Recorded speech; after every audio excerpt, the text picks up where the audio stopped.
ও মা, দেখো কত বৃষ্টি পড়ছে।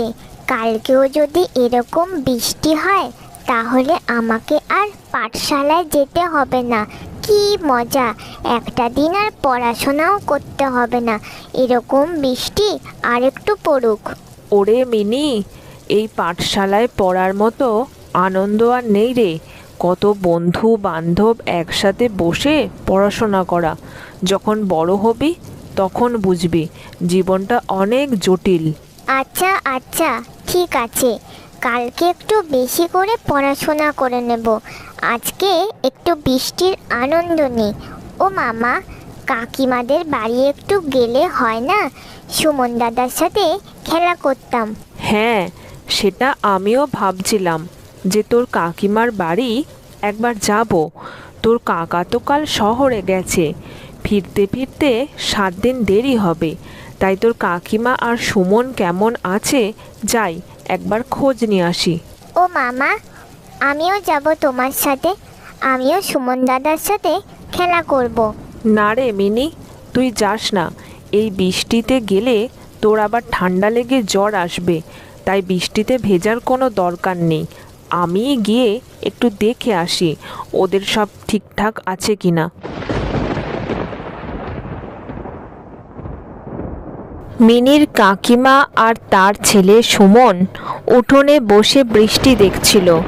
তাদের মন খারাপ ছিল, কারণ তাদের মাটির উনুনটা ঝড় বৃষ্টিতে ভেঙে গেছিল।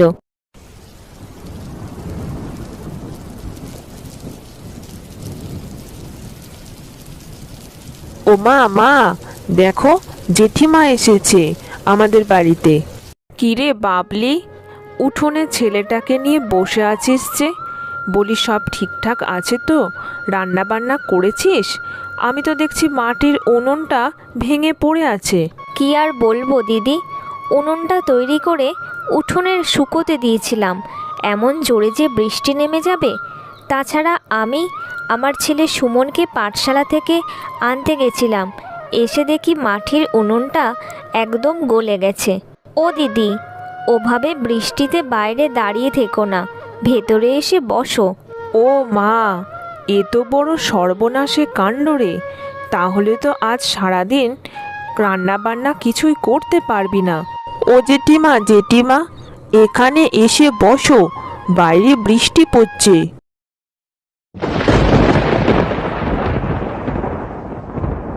তা দিদি, মিনিকেও তো আনতে পারতে।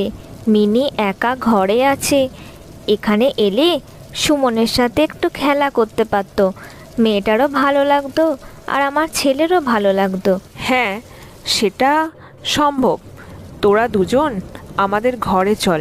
তাছাড়া উনুনটাও তো ভেঙে গেছে, রান্না বান্নাও করতে পারবি না। আজ আমরা ওখানে একসাথেই খাওয়া দাওয়া করব। না না দিদি, ঘরে একটু চিড়ে মুড়ি আছে, আমি আর আমার ছেলে ওটা দিয়েই চালিয়ে দেব। তুমি চিন্তা করো না। সেটা কি করে হয় বাবলি? আমরা রান্না করে খাবো আর তোরা চিড়ে মুড়ি খেয়ে থাকবি, সেটা কি কখনো হয়?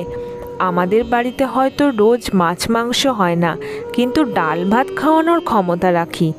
আচ্ছা ঠিক আছে দিদি, এত করে যখন বলছো, তাহলে আমি আর সুমন কটা দিনের জন্য তোমাদের বাড়িতেই থাকবো।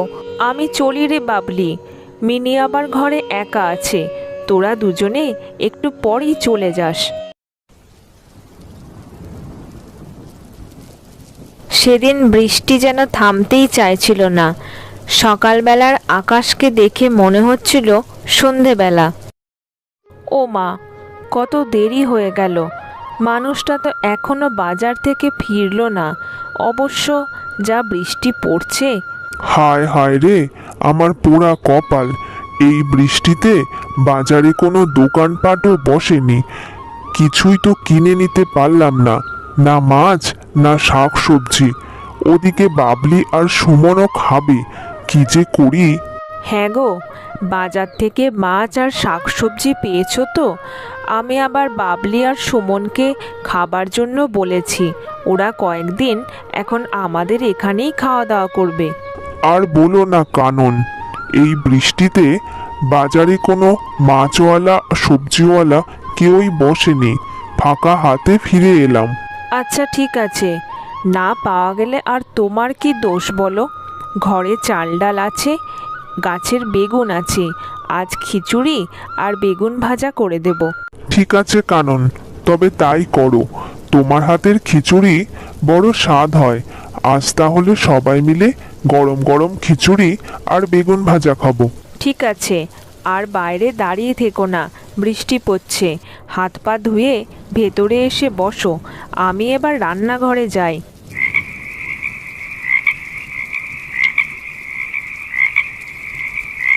এই সুমন দাদা, দেখ আমি কি সুন্দর কাগজের নৌকা বানিয়েছি। চল মাঠের ধারে কাগজের নৌকা ভাসাই। তোরটা আবার বানানো হয়েছে নাকি? দেখ আমার কাগজের নৌকাটা কত সুন্দর হয়েছে, আর এই নৌকাটা জলে ভাসালে এটা ডুববে না। না না না, আমারটাই বেশি ভালো হয়েছে। চল আমরা দুজনেই মাঠে যাই, আর মাঠের জলে কাগজের নৌকাগুলো ভাসিয়ে দিই।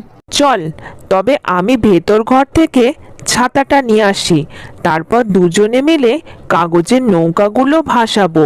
আমার খুব মজা লাগে বৃষ্টি পড়লে এরকম কাগজের নৌকাগুলো ভাসাতে।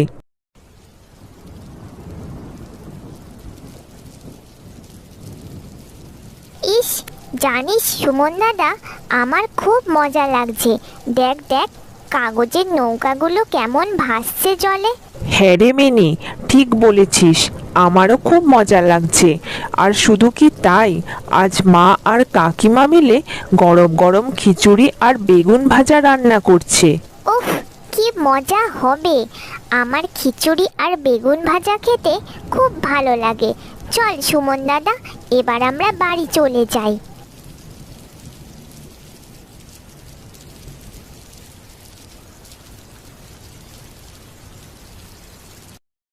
কিরে বাবলি, তুই এসে গেছিস, ভালো করেছিস।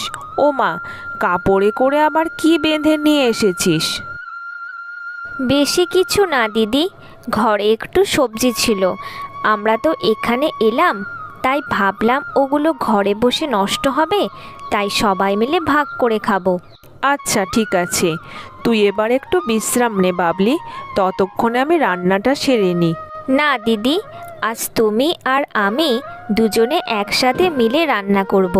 আচ্ছা ঠিক আছে, তবে তাই হবে, আজ দুজনে মিলেই রান্না করব।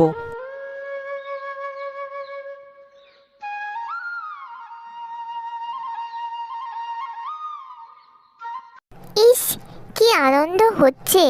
সবাই একসাথে বসে খাবার খাবো। ও মামা, আমি আজ নিজে হাতে খাবো। দেখেছি সুমন, মিনি কত ছোট, তাও ও বলছে আজ নিজে হাতে খাবে। আর তুই বড় হয়ে গেছিস, তাও তোকে খাইয়ে দিতে হয়। আজ তুইও নিজে হাতেই খাবি। বাবলি, আজ মিনি আর সুমন দুজনেই নিজে হাতে খাবে। দেখি কে আগে খাওয়া শেষ করতে পারে। চল এবার আমরা সবাই খেয়ে নিই। কি মজা, কি মজা! আমরা সবাই আজ নিজে হাতে খাবো।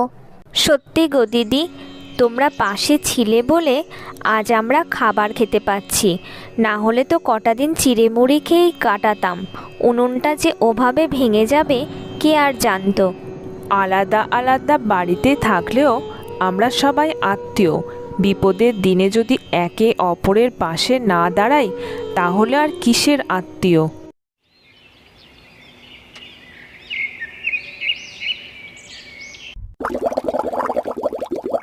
এভাবে দেখতে দেখতে বেশ কয়েকদিন কেটে যায়।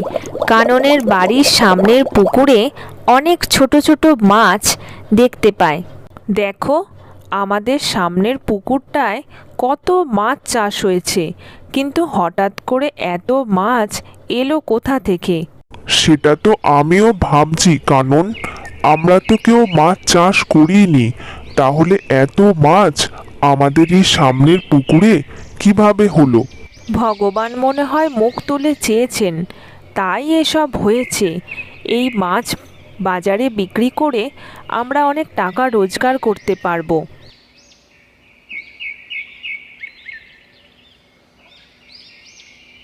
কি বাবলি, বলেছিলাম না, আমার দাদা আর বৌদি দুজনেই খুব ভালো মানুষ।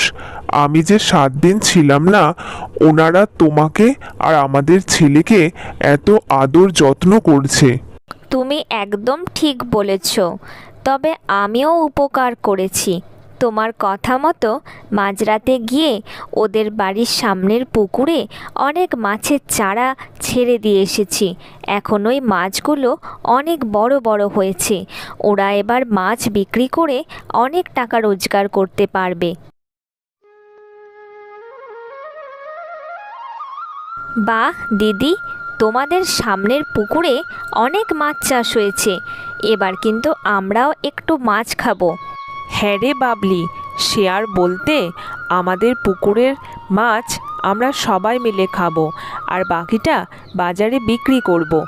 হ্যাঁ বাবলি, আর এবার থেকে বৃষ্টি হলে শুধু খিচুড়ি আর বেগুন ভাজাও নয়, সাথে থাকবে গরম গরম মাছ ভাজাও।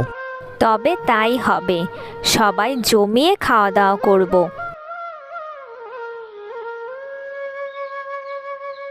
মাছগুলো অনেক বড় বড় হয়ে গেছে কানন। যাই, এবার মাছগুলো ধরে বাজারে বিক্রি করি। হ্যাঁ গো, এই মাছ বিক্রি করে আমাদের অনেক টাকা লাভ হবে, আর সেটা দিয়ে আমাদের আর তোমার ভাইয়ের দুটো পাকা বাড়ি বানানো হবে।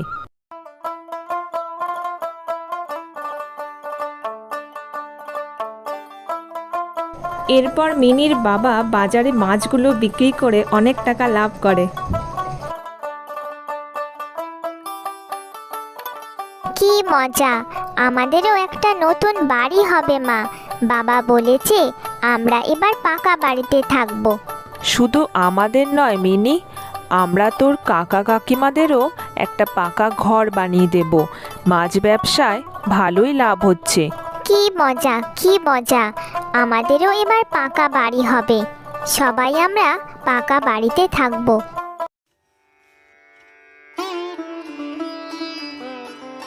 এরপর সত্যি সত্যি তাদের এবং বাবলিদের একটা পাকা বাড়ি হয়, আর তারা সবাই আনন্দে বসবাস করে। দেখেছো মৌমিতা, এবছর আমাদের বাড়ির মাটির চালে কেমন সুন্দর সুন্দর লাউ ধরেছে। ভাগ্যিস এবছর লাউ চাষ করেছিলাম।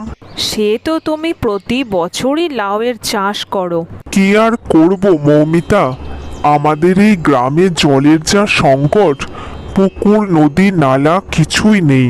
পাশের গ্রামের নদী থেকে জল এনে সমস্ত কিছু করতে হয়। তাই ওই জলজ ফসল হিসাবে ঘরের চালে একটু লাউ চাষ করতে হয়। শুধু কি আর আমাদের গো, এই গ্রামের প্রত্যেকটা মানুষের জল নিয়ে সমস্যা। কি আর করা যাবে।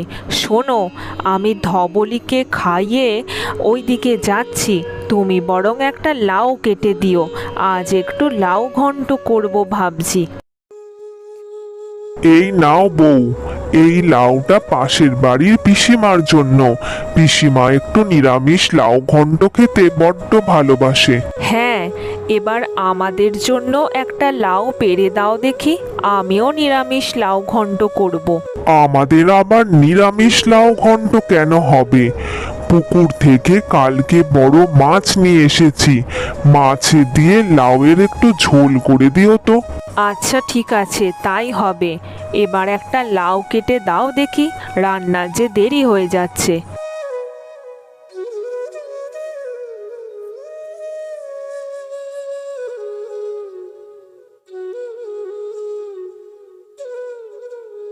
যাই বলো বউ, গাছের এই টাটকা সবজি আশেপাশে প্রতিবেশীদের না দিলে ঠিক মনটাই যেন ভরে না।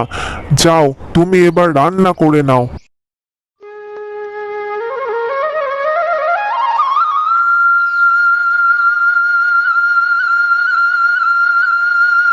কথায় কথায় তোমাকে তো আসল কথাটা বলাই হয়নি। আমাদের এই গ্রামে নতুন বড়বাবু এসেছে। বড়বাবু আজ থেকে আমার রিক্সাতে করেই যাতায়াত করবেন। সেই হিসাবে মাসিক একটা মাইনাও দেবে আমাকে। ও মা, এ তো খুব ভালো খবর গো, কিন্তু আমার মনটা বড় খারাপ হয়ে গেল। সে আজ অনেক বছর আগের কথা। বাবা আমার বড়বাবু ছিলেন, কিন্তু জানি না, এ জন্মে মনে হয় বাবাকে আর কোনো দিন ফিরে পাবো না। আচ্ছা মৌমিতা, এখন আর গল্প করলে চলবে না, তাড়াতাড়ি খেয়ে নিয়ে এবারে বেরোতে হবে। আর শোনো, পাশের গ্রামের নদী থেকে জল আনতে তোমাকে হবে না, আমি বরং বিকেলের দিকে জল এনে দেব। এখন যেটুকু জল আছে ওই দিয়েই ঘরের কাজগুলো সেরে ফেলো।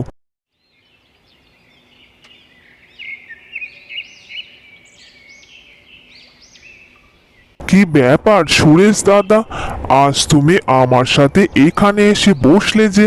পাশের গ্রাম থেকে জল নিয়ে ফিরছিলাম, আর বলো না ভাই, জল নিয়ে আস্তে আস্তে মাটির কলসি দুটো ভেঙে যায়। এবার যে কি হবে, আবার দোকানে গিয়ে কলসি কিনবো, তারপর আবার পাশের গ্রামে গিয়ে নদী থেকে জল নিয়ে যেতে হবে। ও নিয়ে তুমি চিন্তা করো না সুরেশ দাদা, আমি বরং বিকেলবেলায় তোমার জন্য 2 কলসি জল ভরে নিয়ে যাব। এখন অবশ্য আমার বড়বাবুকে বাড়ি নিয়ে যাওয়ার সময় হয়ে আসছে। আমার বাপু তোমার মতো সংসার নেই, তাই জলের খরচটাও কম। যাই, এবেলা ওই খই আর চিড়ে দিয়েই কাটিয়ে দিই। বিকালে বরং তুমি একটু জল আমার ঘরে পৌঁছে দিয়ে এসো। একটা কথা বলার ছিল বড়বাবু, এই গ্রাম আপনার কেমন লাগছে? আর যদি কোনো অসুবিধা হয় আমাকে বলবেন। হ্যাঁ, গ্রামের পরিবেশ তো খুবই সুন্দর, তবে এই রিক্সা যাতায়াত পথেই যেটুকু দেখতে পাই, বাকি সময় তো আমার অফিসেই কাটে। ঠিক আছে বড়বাবু, যদি কোথাও কোনো অসুবিধা হয়, আমার নাম পলাশ, এই গ্রামে সবাই আমাকে চেনে, বললেই বাড়িটা দেখিয়ে দেবে। আচ্ছা আচ্ছা, তা বলে ভালোই করলে। যদি কখনো অসুবিধা হয় সোজা তোমার বাড়ি চলে যাব।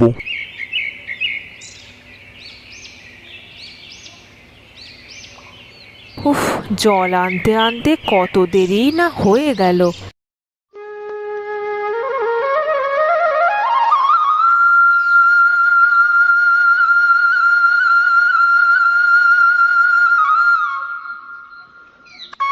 আর বলিস না পলাশ, বৌমাকে কত করে বারণ করলাম, এই শরীর নিয়ে তুমি পাশের গ্রামে জল আনতে যেও না। জল ফুরিয়ে গেছে বলে সে তো ওখানেই গেল।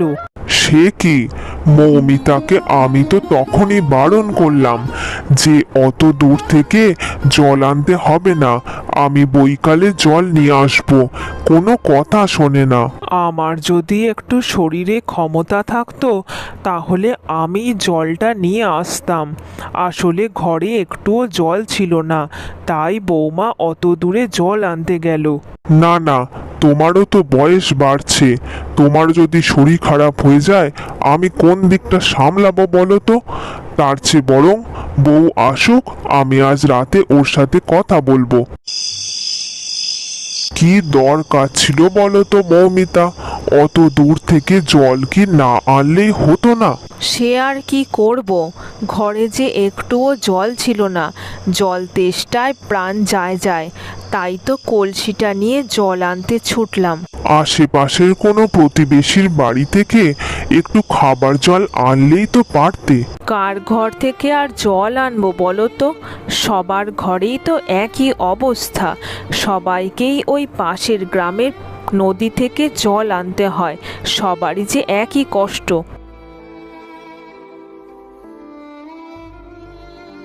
পলাশ, বলি ও পলাশ, বাড়িতে আছো নাকি? আমি বড় বাবু তোমার বাড়িতে দেখা করতে এসেছি। এ কি বাবা, তুমি এখানে? আমি তো ভাবতেই পাচ্ছি না যে তোমার সাথে এই জন্মে কোনোদিন আর দেখা হতে পারে। আমার তো বিশ্বাসই হচ্ছে না। মৌমিতা মা, তুই? তোকে কত খুঁজেছি রে মা, সেই যে ছোটবেলায় হারিয়ে গেছিলি। থাক বাবা থাক, ওসব কষ্টের কথা আর মুখেও আনতে চাই না, আর মনেও আনতে চাই না। চলো আমার ঘরে চলো দেখি, একটু বিশ্রাম নেবে চলো। সবই ভাগ্যের ফের, বুঝলেন বেয়ান? আজ থেকে প্রায় 10 বছর আগে একটা মেলায় মৌমিতা হারিয়ে যায়। তারপরে আমাদের মেয়েকে কত খুঁজেছি। তার 1 বছর বাদে মৌমিতার মাও মারা যায়। থাক থাক বেয়াই মশাই, আমার তো শুনেই কষ্ট হচ্ছে। সত্যি আমারও নিজের ছেলে আছে, যার সাথে এমন ঘটনা ঘটে, তার উপর যে কি ঝড় যায় সেটা আমি বুঝতে পারছি। কিন্তু বেয়াই মশাই, আমাদের যে নিজেকে খুব ছোট মনে হচ্ছে। কোথায় আপনারা এত বড় লোক, শেষে কিনা আপনার মেয়ে আমাদের ঘরের বউ। বিয়েটা তো ভাগ্যের ব্যাপার, যার সাথে যা লেখা আছে তার সাথে তারই হবে, এটা তো কারোর হাতে নেই। তবে হ্যাঁ, আজ এতদিন বাদে নিজের মেয়েকে ফিরে পেয়ে আমি আজ ভীষণ খুশি। সে যাই হোক, এই গরিবের ঘরে আপনি প্রথমবার এসেছেন। আমার বৌমার বাবা, আপনাকে একটু যত্ন আত্তি না করলে কি আর চলে? আজকে একটু রান্না বান্না করব, একটু খেয়ে যাবেন।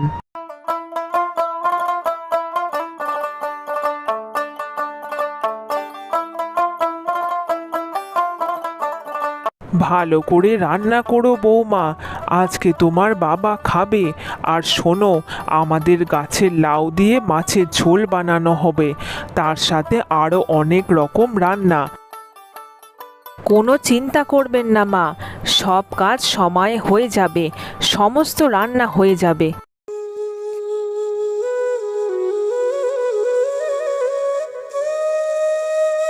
আমার একটা প্রস্তাব ছিল বেয়ান। আমি বলছিলাম, আমার নিজের বড় বাড়ি আছে, কাল যদি আপনারা সবাই একবার গিয়ে দেখে আসেন। ঠিক আছে ঠিক আছে, আপনি যখন এতবার করে বলছেন, কালকে তাহলে আমরা সবাই আপনার বাড়িতে নিশ্চয়ই যাব। আমি চাই আপনারা এখানে এত কষ্ট করে থাকেন, আমার অত বড় বাড়িটা পড়েই আছে, সবাই মিলে যদি ওখানে থাকা হয় তাহলে কি খুব খারাপ হবে? না না বেয়াই মশাই, আমার এই মাটির বাড়ি ঠিক আছে। তাছাড়া আপনি বলেছেন, আমি একবার গিয়ে দেখা করে আসব। আচ্ছা আচ্ছা, এত কিছু রান্না করেছেন, এখন আমি খেয়ে নিই। কাল আবার সকাল সকাল আমাদের সবাইকে রওনা দিতে হবে।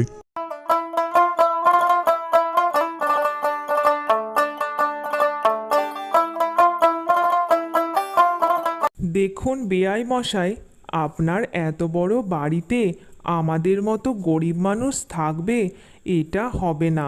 আপনার মেয়ে যদি থাকে আমাদের কোনো অসুবিধা নেই, কিন্তু আমি ওই গ্রামের মাটির বাড়িতেই থাকবো।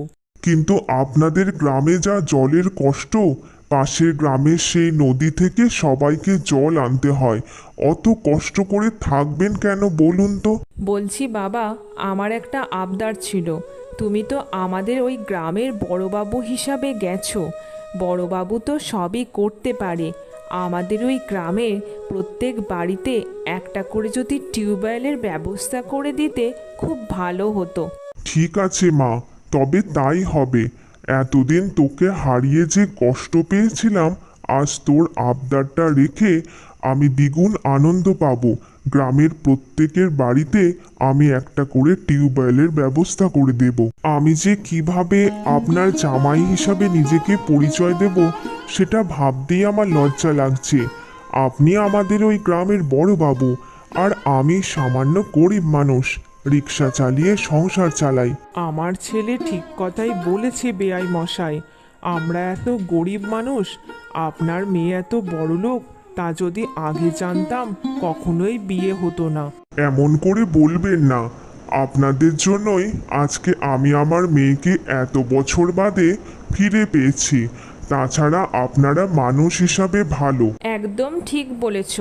আর তাছাড়া আমার শ্বশুরবাড়ি মাটির ঘর হলেও আমার শাশুড়ি আর স্বামী দুজনেই খুব ভালো।